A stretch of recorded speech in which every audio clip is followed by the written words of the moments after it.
Bueno, me complace mucho estar en compañía de Ernesto Suárez, un gran poeta y también un gran amigo. Bueno, lo conozco además de hace muchísimos años y bueno, razón de más para celebrar esta ocasión de poder hablar sobre su obra y su vida. Entonces, vamos a comenzar. Bueno, doy el dato inicial de que Ernesto nació en Tenerife en el año 1963 y tiene un primer aspecto de vida por el que quisiera comenzar y es que su infancia entre el año 63 y 1974 prácticamente transcurre en el Aaiún, en el Sahara, ¿no? Bueno, entonces Ernesto, lo primero que te preguntaría es ¿en qué medida ese periodo te marcó? ¿Qué significó en tu infancia más remota vivir en el desierto, ¿no? Y las circunstancias de eso? Bueno, antes que nada, muchísimas gracias porque estén aquí. Son caras amigas. Algunos pues los vi hace unas horas, a otros desde hace un poco más de tiempo, pero muy feliz, muy contento de que estén aquí pues para charlar, ¿no? El Sáhara. Para mí es muy importante. Bueno, creo que como para todo el mundo, su infancia, ¿no? Y su lugar de infancia. Me consta que es un lugar de infancia que a las alturas de este siglo y de este año ya, pues yo debo ser una de las personas quizás que todavía mantiene recuerdo de infancia, me refiero en términos de generación, de lo que fue la presencia de España y de los españoles y de los canarios en el Sáhara. Sí. Por edad, mi padre que tiene 92 años y que fue uno de los primeros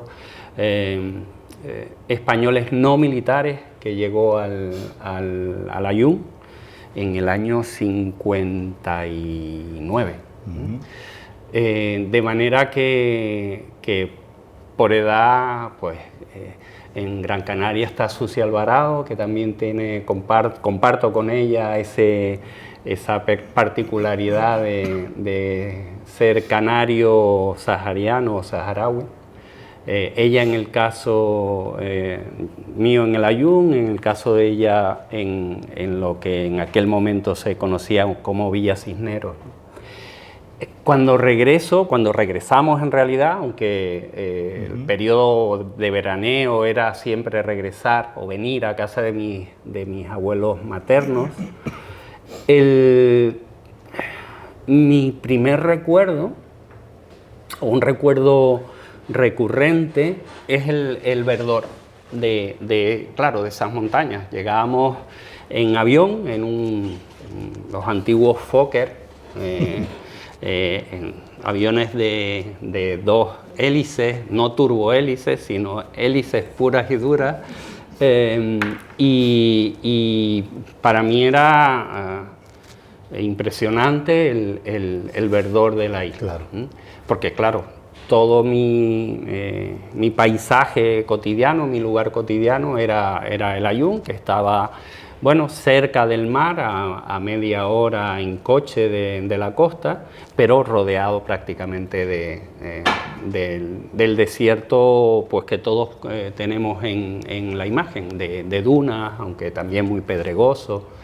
Entonces ese contraste, cuando empiezo a moverme ya con los amigos que comenzábamos a escribir, y en aquel momento, estoy pensando en los años 80, principios de los 80, 81, una parte de la obsesión de la mano del vínculo con Pedro García Cabrera era la isla y la isla y la isla, y yo era un extraño ser insular, vivía en una isla, pero realmente no me reconocía en este espacio.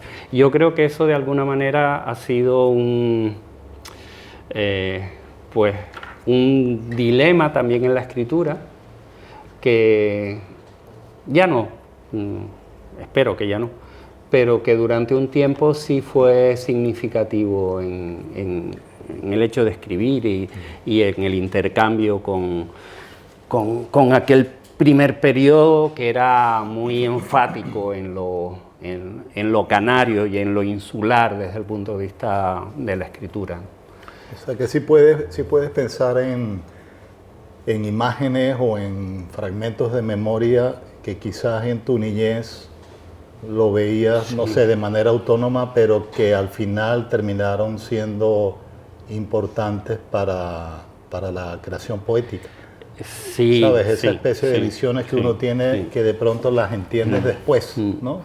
En cualquier caso, para mí fue un dilema consciente. Porque en mi espejo, que eran las personas con las que yo me vinculaba en aquel momento, pues Chencho y Paco Crocier, Pepe Marrero, Fermín Higuera, por supuesto Carlos Bruno, Daniel Bellón, bueno, había un cierto énfasis en qué significaba escribir en la isla, y claro, para mí era... Y en uno de los primeros poemas que publiqué, en un cuaderno del año 82, hay una imagen de una lluvia de ranas, y porque, digamos, fue experiencia saharaui. En determinado momento, un día nos levantamos y el pueblo, el Ayun, había aparecido cubierto de ranas, había llovido. Por eso decíamos dentro de la imagen de la infancia que habían llovido ranas. En realidad lo que se había producido una de esas lluvias excepcionales yo no recuerdo esa vez, no tengo recuerdo de lluvia en el Sáhara, salvo esa vez. Claro. Y de repente apareció el pueblo lleno de ranas. Es una especie de rana que se mantiene oculta bajo la arena y con la humedad sale. O que antes llegaban con muchísima más frecuencia las plagas de cigarrones, de langostas a las islas. Y claro, para mí era algo, o sea, venían de donde yo venía. Y otro recuerdo, para mí es muy, muy significativo, las golondrinas, las andoriñas, que ahora, digamos, el ciclo de idas y venidas está roto, pero en el Sahara marcaban el cambio de estación de manera era casi el único signo de decir, hemos cambiado de estación, era cuando llegaban o se iban las golondrinas, las andoriñas.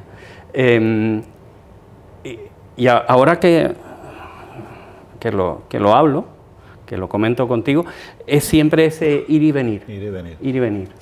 En eso estaba.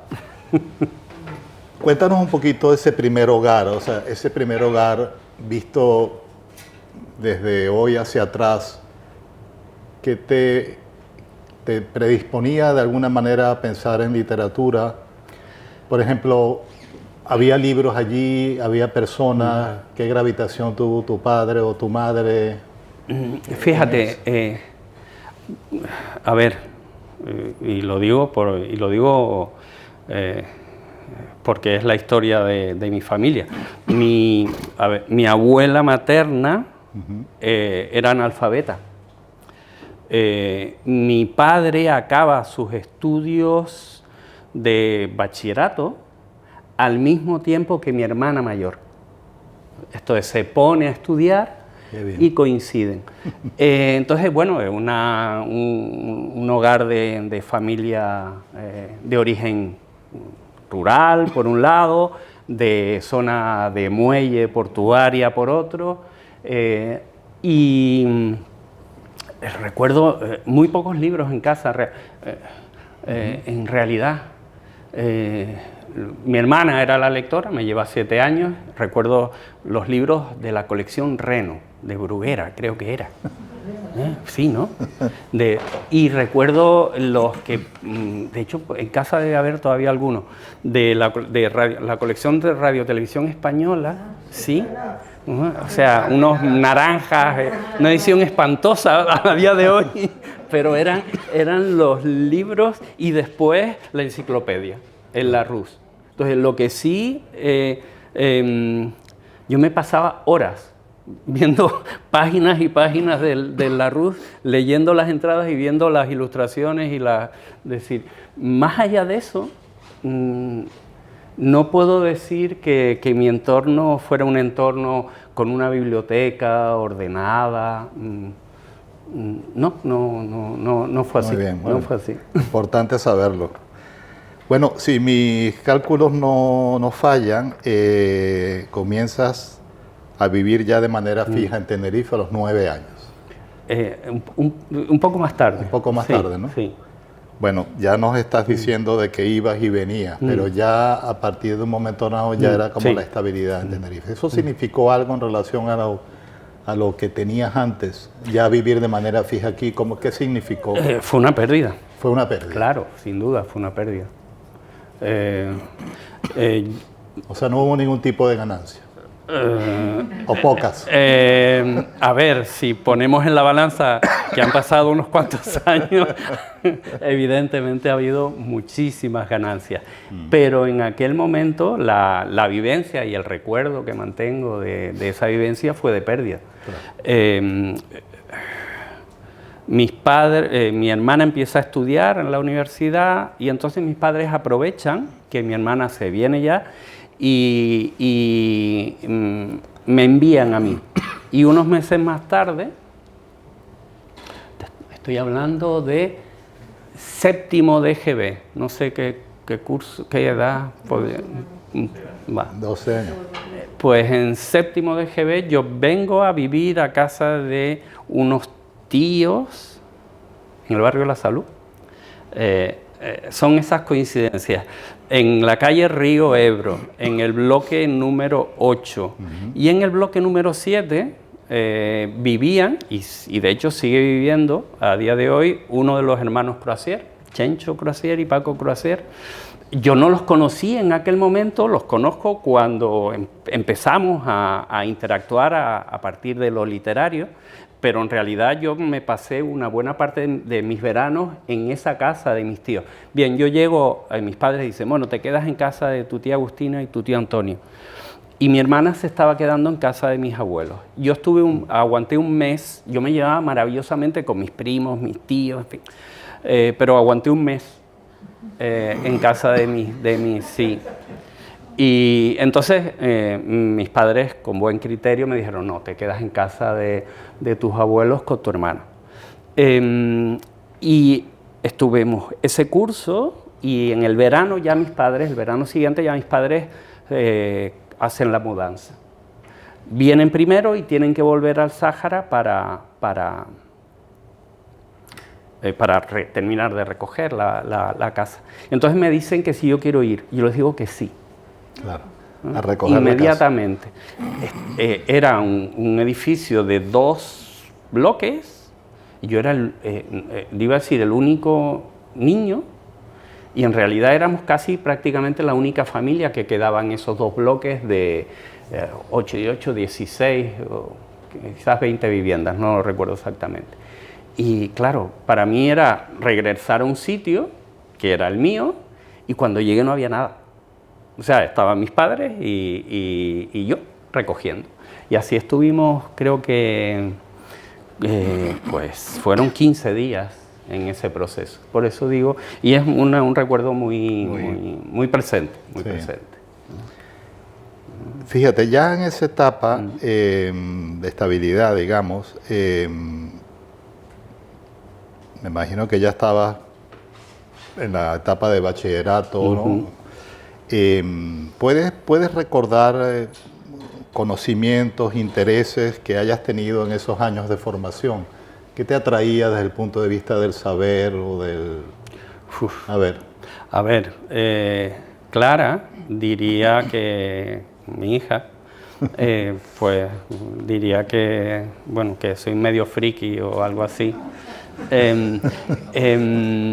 Recuerdo que ya estando aquí y ya, bueno, había cambiado de colegio y había coincidido con Carlos Bruno, que es, bueno, nos conocemos desde que tenemos 12 años y, pues, bueno, compinches, hermanos, en fin. Y otro gran amigo en aquel momento, que después recuperé, José Carlos García Marrero, fue profesor de música de Clara en el instituto. Son esas cosas que la vida nos permite, ¿no? Y recuerdo que los tres acabamos de octavo de GB, y nos vinimos aquí ese verano a la biblioteca y decidimos que íbamos a investigar. Y nos pegamos todo el verano leyendo sobre la Atlántida. Qué bien. Tenía 12 años. Bueno, sí, 12 años. Cuando venía para aquí recordé eso por el espacio, por el lugar, y fue un verano, recuerdo, maravilloso. Y en ese vínculo con José Carlos y con Carlos, pues ya empezamos a compartir lecturas, lecturas en fin, claro, juveniles, ¿no? Juveniles, ¿no?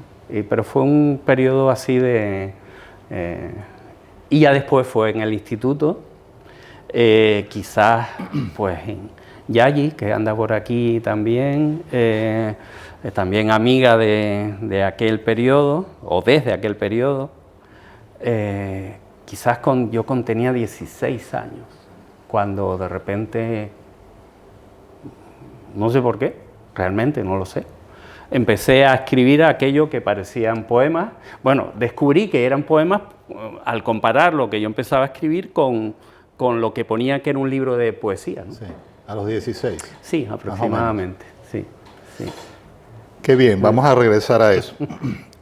Bueno, sigue pasando el tiempo y ya estás en la universidad y te conviertes en psicólogo social. Hoy en día sabemos que eres profesor, investigador de la universidad. ¿Por qué la opción de psicología? ¿Qué ha significado la psicología? ¿Qué te ha dado desde el punto de vista, vamos a decir, de tus intereses creativos? Bueno, a ver, la opción de psicología fue también la opción de no filología. Claro. Claro. ¿Cómo evitarla? Claro, ya en aquel momento la poesía era un aspecto, la literatura, la creación literaria era un aspecto que se había ido afianzando como un núcleo fundamental en mi vida, en mi identidad también, pero yo no quería estudiar filología. Cori y Ricardo, que son gente seria, y Cecilia, que estudia filología, pues dirán, Dios. Pero yo decidí que la literatura, en fin, parece no, era muy soberbio, que la literatura era demasiado importante para yo estudiar filología, en fin. Pero, y de nuevo, los vínculos de querencia y de familia. Con 17 años yo me preocupé mucho de qué es lo que iba a estudiar, y varias opciones, y Alfonso Sánchez Bruno, primo de Carlos Bruno, Alfonso después fue compañero como profesor de psicología. Recuerdo ir a casa a la casa de la familia una tarde con Carlos para que Alfonso pues me dijera de psicología, ¿no? Y gracias a Alfonso decidí hacer psicología. Pero en ese perfil, bueno, extraño, heterodoxo, no sé, soberbio, también, claro, todo el mundo piensa en psicología y piensa en psicología clínica, salud mental y ese tipo. Y yo empecé a estudiar psicología y yo dije, mal asunto, esto no es lo mío.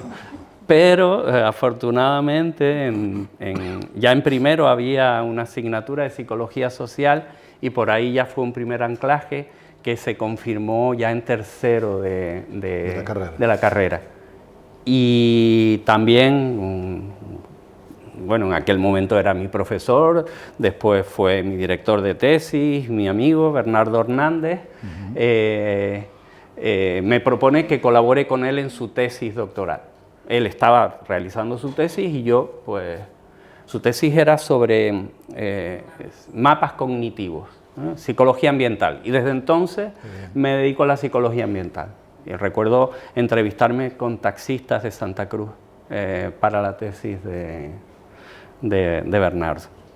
Qué bien. O sea, dentro de psicología, pero bueno, una psicología que no responde al estereotipo de lo que podemos pensar que es la psicología. Muy bien, bueno, creo que vamos a volver a algo que decías sobre los inicios, pero si no me equivoco, podríamos pensar que tu vocación literaria más o menos se hace evidente a partir de 1980, cuando tenías 17 años, ¿no? Formaste parte de la agrupación Joven Poesía Canaria, que a partir de 1981 promueve una serie editorial que se llamaba Los Cuadernos Insulares, ¿no? De poesía. Bueno, yo te diría en relación a ese momento, ¿qué poesía leía tu generación? Lo que leían ustedes, por ejemplo, como generación emergente, ¿era distinto a lo que se leía en Canarias para la época? No. No era distinto a lo que al contrario. Yo creo que las primeras lecturas, los primeros referentes grupales, colectivos, pues por supuesto Pedro García Cabrera y todo el grupo surrealista, los fetasianos, Isaac, Rafael, digamos que bien es cierto que claro, que ahora mencionar estos nombres, bueno, está normalizado, bueno, hay institutos, como Instituto Domingo Pérez Minic, Rafael Arozarena, en aquel momento, pues esa normalización no existía.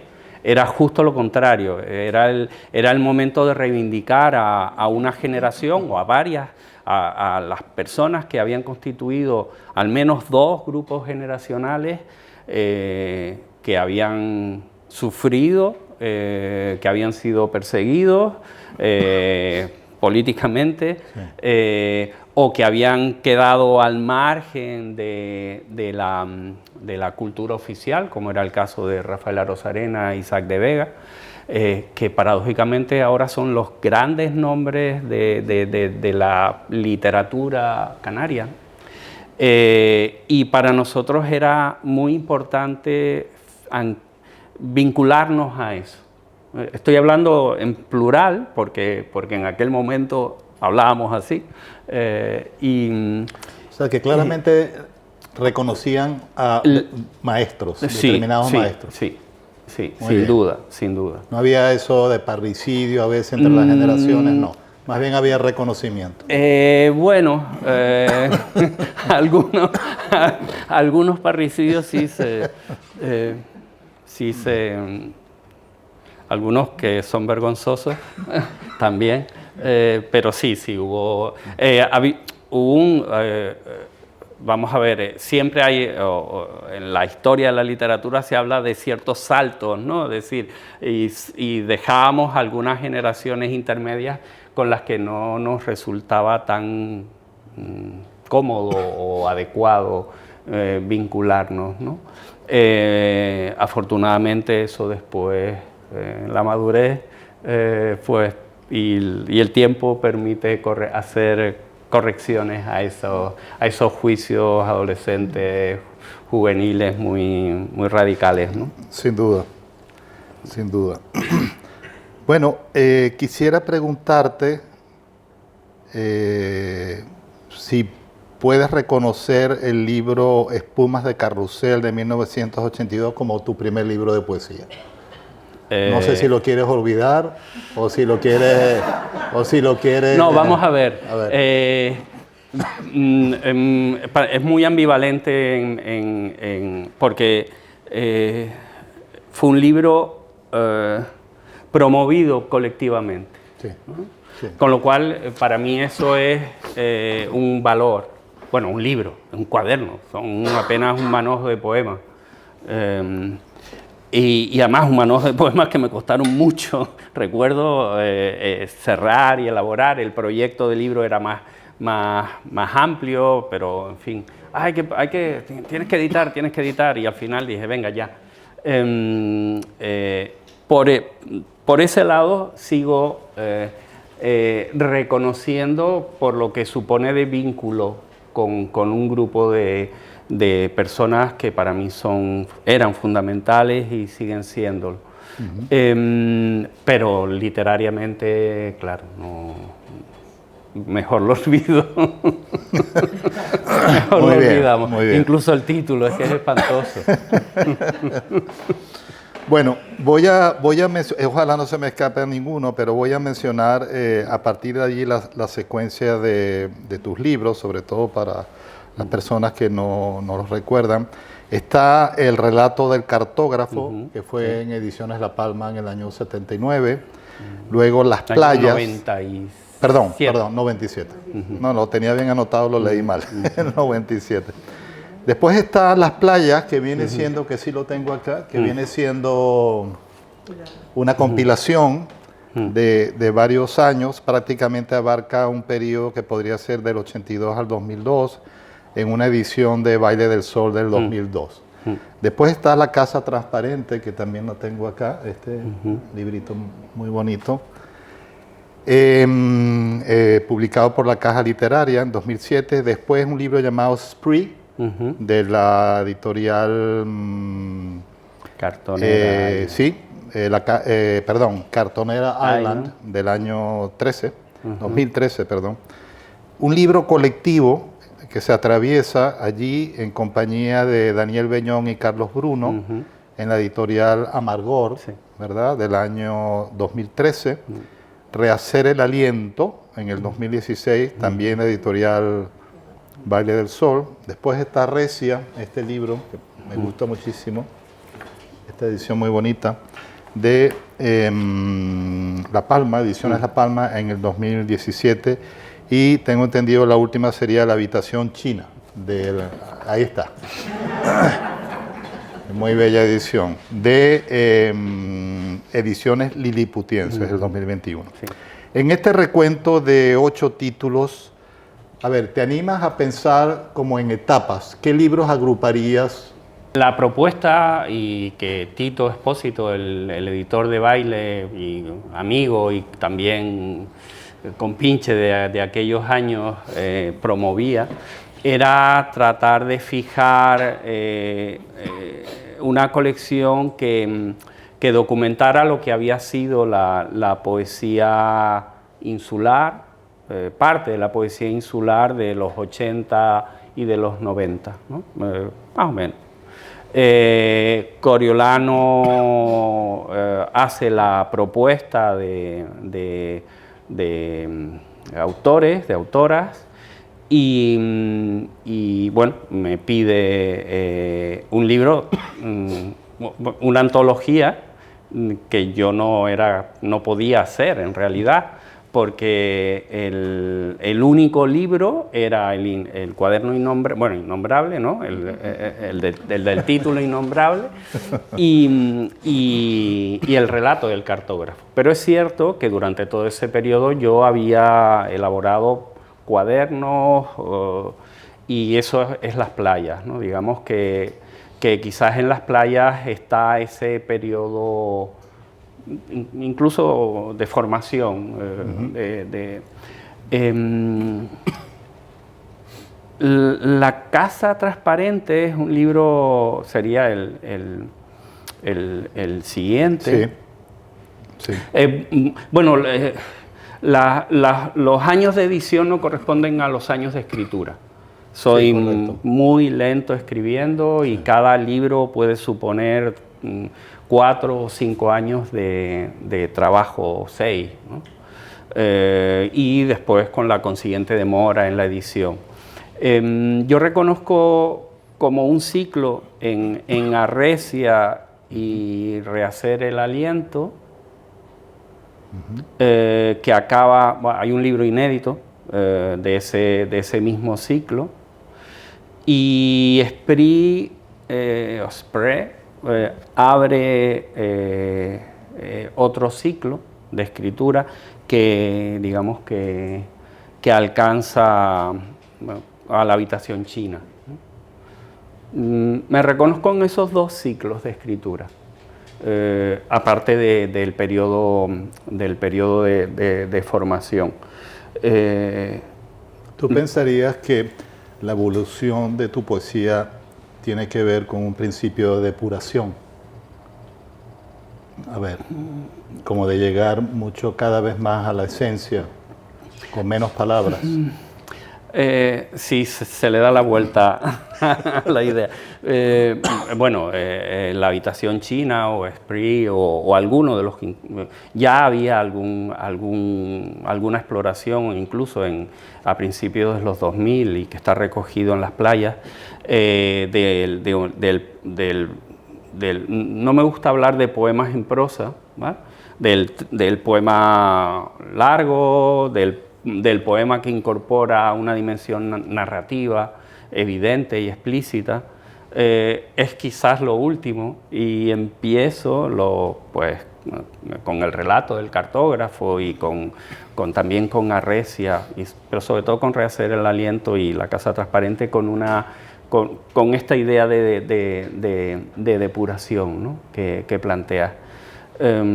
Sí, es cierto que para mí hay una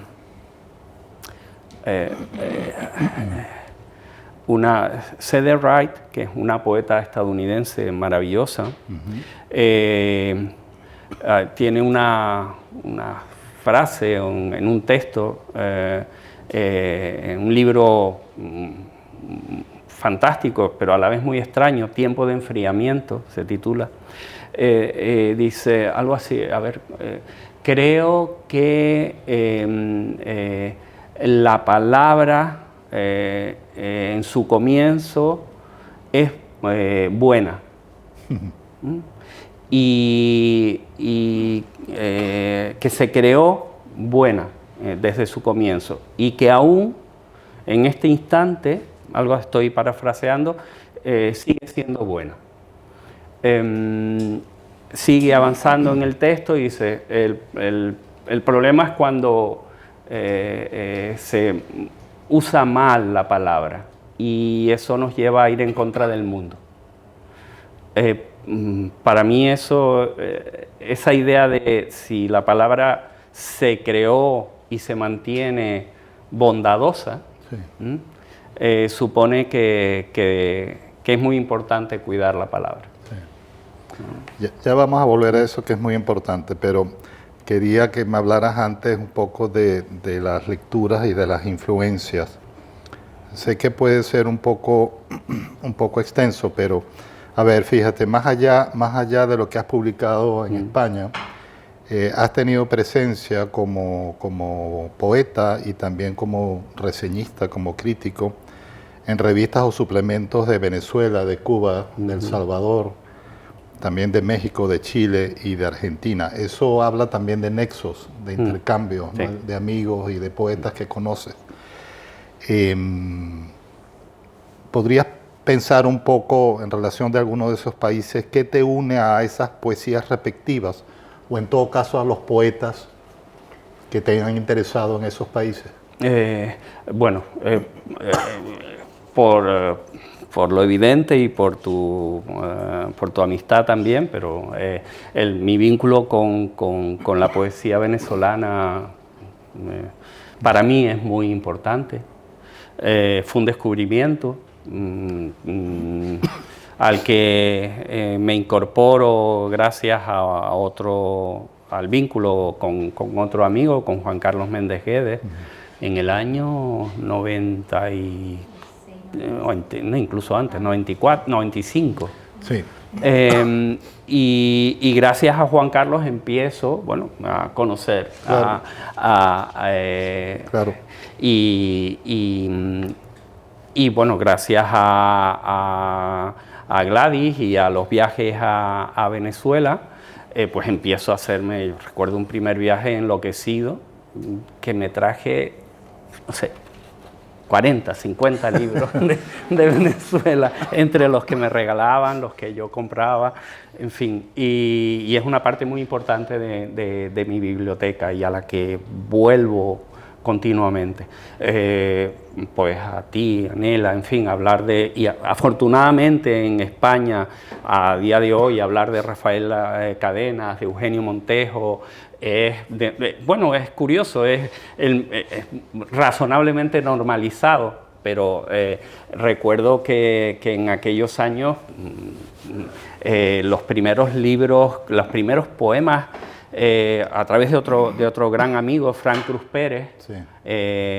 Poeta y editor que vive en Carmona, y donde para mí fue un hallazgo, por ejemplo, el ensayo de Eugenio, El Taller Blanco, ¿no? Taller Blanco. Publicado de manera muy modesta en Palincesto. Sí. Palincesto en Sevilla. Y yo digo, Dios mío, yo no conocía no, ¿cómo puede ser, no? Sí. Afortunadamente, pues bueno, ya las amigas y los amigos, pues, y los vínculos me han permitido conocer personalmente a muchos de aquellas personas que leía maravillado, ¿no? Por supuesto Rafael y Eugenio, pero no solo. A través de Carmen Ruiz Barrio Nuevo, sí, y de la cátedra Ramos Sucre de la Universidad de Salamanca, tuvimos la fortuna de estar, Cecilia, 10 años por lo menos, consiguiendo que en el Ateneo se vinieran Ana Enriqueta Terán, Pepe Barroeta, Eugenio Cadena, Balsa, Chirino, Israel Centeno, en fin. ¿Yolanda Pantia también? Ricardo Azuaje. Ricardo Azuaje. Yolanda no vino en aquel momento. Yolanda e Igor Barreto, bueno, uno se dedica a mover todo lo que puede, casi como activismo. Conseguimos que vinieran un tiempo más, no vinculado a la actividad de la cátedra en sentido estricto. De manera que, pues desde el 94, 95 hasta hoy. El resto, la mirada hacia Latinoamérica y hacia Hispanoamérica era una mirada que nosotros pretendimos, y vuelvo a hablar en plural, porque este grupo de poetas con los que andaba no nos interesaba tanto lo que sucedía poéticamente en la península. Recuerdo que yo debo ser uno de los poquitos poetas que en aquel momento se dedicó a leer de manera más o menos sistemática, siendo todavía joven, a lo que después se conoció como la poesía de la experiencia. Es decir, ninguno de las personas con las que, los amigos y las amigas con las que yo andaba, escritores, poetas, leían a García Montero o a, qué sé yo, en fin, a Vicente, ni a, en fin, todo ese grupo que marca la poesía, porque nosotros estábamos mirando hacia Latinoamérica.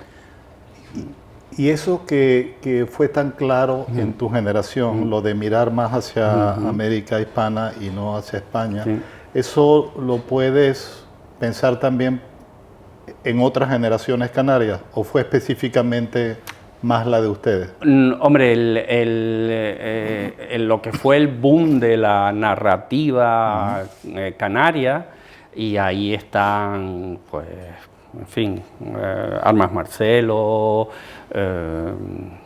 Fernando Delgado, digamos ese grupo de narradores, claro, coinciden con el boom con el boom en mayúsculas latinoamericano, años 70, y ya había una mirada. Recuerdo libros publicados por Manolo y Josefina Betancourt en talleres de ediciones JB, de Herberto Padilla. Claro. O sea, decir, eso existe, ese vínculo o esa mirada está en las generaciones o en los grupos generacionales que nos precedían. Pero para nosotros se convierte casi en una obsesión. Recuerdo que ahora en Nectarina, a través de Ayose Suárez, acaba de publicarse una antología de Jorge Bocanera, que un libro, Contraseña, un premio Casa de las Américas. Jorge Bocanegra de Argentina. De Argentina. Sí. Contraseña se convirtió para nosotros en el libro que queríamos escribir. Estoy hablando ya de año 81, 82. Claro. En fin, eso estaba ahí y, bueno, de alguna manera marca la evolución. Te podría hacer la misma pregunta, pero dirigida a otras influencias no hispanas, pero sí europeas. Por ejemplo, estabas hablando hace un rato de una escritora norteamericana, pero también has tenido vinculación con poetas o interés con poetas, por ejemplo, de Estados Unidos, de Alemania, de Italia. ¿Cómo ves también esas influencias europeas de otros idiomas, de otras lenguas, en relación a las propiamente, digamos, hispánicas? Es decir, ¿también has visto como más modernidad, más novedad en otros cuerpos literarios no hispanos? Sí. Sí. A ver, durante mucho tiempo y también por distintas circunstancias, leí mucha poesía portuguesa. La poesía portuguesa fue para mí, y no coincide en el tiempo con lo venezolano, pero casi. Descubrir a Eugenio Andrade, a Jorge de Sena, a Alberto, a más jóvenes, Daniel Faria, Walter Hugo Mae, en fin. Yo me reconocía más como vinculado a la poesía portuguesa que a la poesía española, en lo personal. También una temporada que leí, no empujado, pero sí gracias al vínculo con Arturo Macanti, que Arturo Macanti, traductor de la poesía italiana, y claro, Ungaretti, Sandro Penna, fue otro espacio. Claro, bueno, llevo un tiempo leyendo y entonces he ido fijando intereses y curiosidades. Y quizás la última curiosidad en mi caso, aparte de la siempre permanente hacia la América hispana o también la parte brasileña, es la poesía anglo americana. Claro. Asbury, para mí, bueno, siempre desde jovencitos leíamos, por supuesto, a los Beat, pero Ferlinghetti, Sí. Corso, Ginsberg, por supuesto, Kerouac en menor medida. Sí. Y para mí fue un salto, entre comillas, natural, pues ya hacer... estuve obsesionado años intentando conseguir libros de Gary Snyder, que para mí es el gran autor de los años 70, y además con todo su pensamiento ecológico, para mí una referencia fantástica. Recuerdo que perseguí su libro Turtle Island durante mucho tiempo, o sus ensayos, y de ahí hacia la escuela de Nueva York y sobre todo Asbury, pero también Mark Strand. A Mark Strand llego a través de Venezuela. Claro, fue traducido muy prematuramente. Sí. A ver, en ese mundo enorme de lo que significa hoy la poesía escrita en español, que realmente abarca mucho y es muy complejo, y hay cantidad de tendencias y cantidad de realidades y de escuelas y de estéticas. A ver, ¿qué te sobra allí de todo ese movimiento, ¿no? ¿Y qué echas también en falta? Es decir, ¿qué autores o qué tendencias te orientan más? ¿O te sientes, digamos, más a gusto? Con la poesía española, y en alguna otra ocasión lo he mencionado, Sí. en ese mirar colectivo, para nosotros era relativamente fácil hablar de poesía canaria, ¿no? Yo sigo hablando de poesía canaria. Cuando yo trasladaba esta mirada localizada o territorializada hacia los amigos peninsulares, y decía, bueno, poesía leonesa, y me miraban así como que raro, ¿no? Pero es cierto que yo creo que hay que hay distintas escuelas territorializadas. La poesía de la experiencia es una poesía andaluza y valenciana, fundamentalmente. Y no tiene nada que ver con otro tipo de poesía, con la que yo me siento muchísimo más identificado, que es la poesía castellano-leonesa. Olvido García Valdés, Miguel Casado, Antonio Gamoneda, Esperanza, López, en fin, Antonio Ortega, y tienen realmente nada que ver.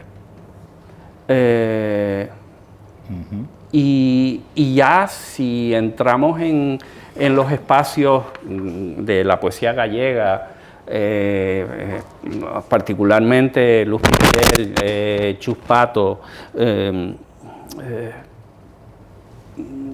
claro, es muy diferente, muy diverso. Sí. O sea, estás hablando, reconociendo como familias poéticas en el mismo idioma, pero muy diversas. Sí, sin duda, sin duda. Y la que menos me interesa, también lo debo decir, es esa parte más de poesía realista que en los años 90 hasta bien avanzados los 2000 y que a día de hoy sigue todavía viva, es la que menos me interesa. Habiéndola leído, ¿no? O sea, decir, no es que no la haya leído, no es que, en fin, leo mucho, y digo, bueno, deja ver qué hay. Claro. Siempre pienso, deja ver qué hay, ¿no? Siempre estoy buscando, y lo mismo me sucede con la poesía de la gente más joven, ¿no? Siempre pienso, seguro que hay algo magnífico y que yo no estoy leyendo, no puede ser. Pero digamos, en relación a la novedad, cuando te enteras de libros, ¿eres más optimista o más pesimista? A día de hoy me interesa mucho la poesía angloamericana,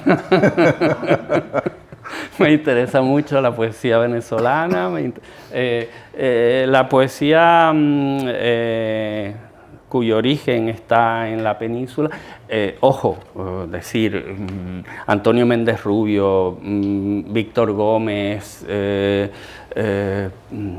Arturo Borra, aunque es de origen argentino, lleva viviendo muchísimos años en Valencia. Y gente ya, recuerdo descubrir a Francisco Pino en los libros publicados por Hiperión, y yo decía, no puede ser, o a Rafael Pérez Estrada, acaban de publicar una antología maravillosa, yo decía, pero claro, son nombres que no forman parte de, repito, ya estando muy normalizados en algunos ámbitos, pero ciertamente no han sido durante mucho tiempo fácilmente reconocibles en el canon de la poesía española. Correcto.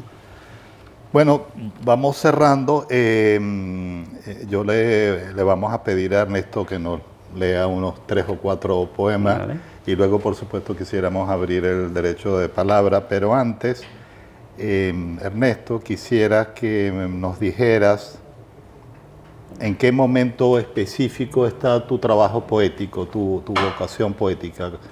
¿Qué estás haciendo? ¿Cómo te sientes? ¿En qué estás pensando? Escribo poemas. Me explico. Los libros surgen por acumulación y sedimentación de texto. Cuando cerré la habitación china, ya hace 2 años y medio, dije, bueno, ¿y ahora qué?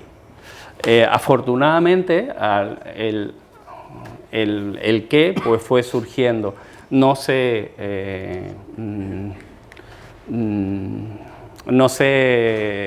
si habrá libro dentro de 6 años, pero sigo escribiendo, con lo cual, bueno, bien. No hay un proyecto. No, en realidad, nunca ha habido proyectos. Quizás el único proyecto como libro fue el relato del cartógrafo. Hace mucho tiempo. A partir de ahí, la escritura es una escritura cotidiana. No significa que escriba todos los días, pero sí que la poesía me ocupa cotidianamente leyendo poesía o leyendo ensayos, y de vez en cuando aparecen... el otro día, un amigo, Timo Berger, un traductor, poeta berlinés, fantástico, muy buena gente, promotor de Latinale, un encuentro de poesía latinoamericana en Berlín.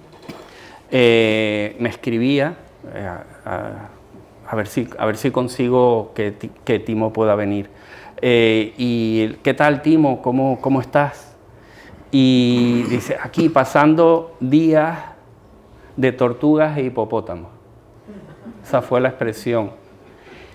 Y a mí eso me golpeó.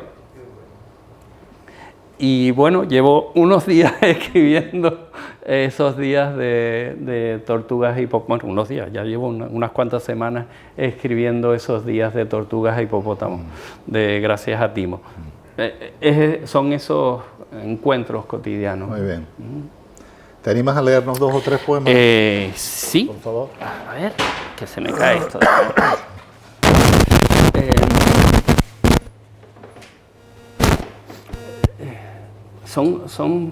En la habitación china bueno, hay poemas más cortos sí. Y hay otros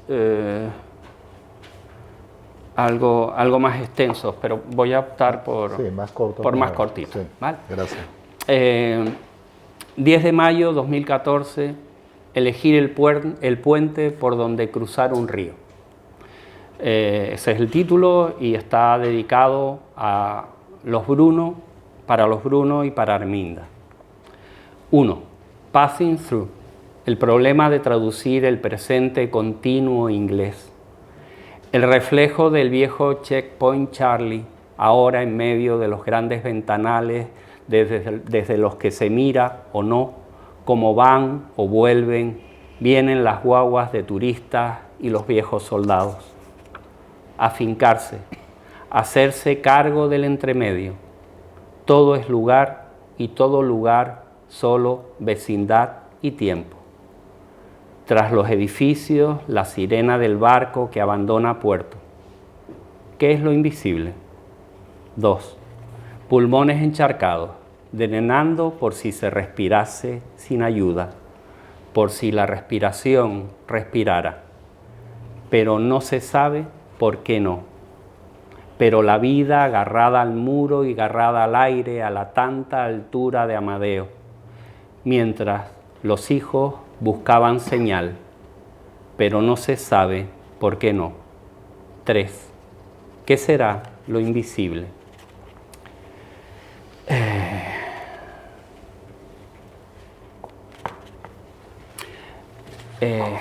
The Pictures of Home, para José Balsa. José es un amigo maravilloso y un escritor impresionante. El cauce de un río seco marca esta parte del desierto. Allá queda el mar. Aquí el olor es a podredumbre, aguas negras que se deshilachan sobre la arena. El deseo sería como la nieve, imposible en las márgenes de ese río. Río si fuese descascarado por el hielo que lo cubriera durante un invierno por venir. De amanecida viajas hacia el delta. En algún lugar del trayecto, cuando el atardecer te alcanzase, una garza única sobrevolaría las sombras, igual a la del poema de Walcott.